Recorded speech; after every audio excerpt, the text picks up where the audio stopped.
perimeter security protection of critical infrastructure.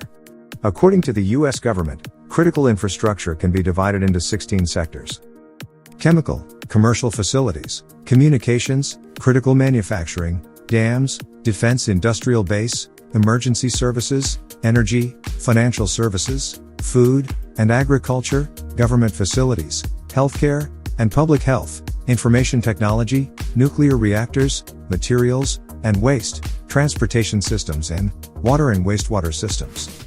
These sectors are considered essential in such that their incapacitation, or destruction, would affect national security, economic security, health, and safety. Key to the success of any security technology is how well it integrates with the day-to-day operations of the organization.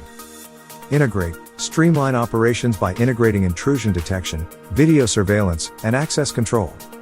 Protect, keep staff safe by equipping them with personal duress devices. Maintain, ensure system confidence with field-proven equipment that is simple to operate and maintain.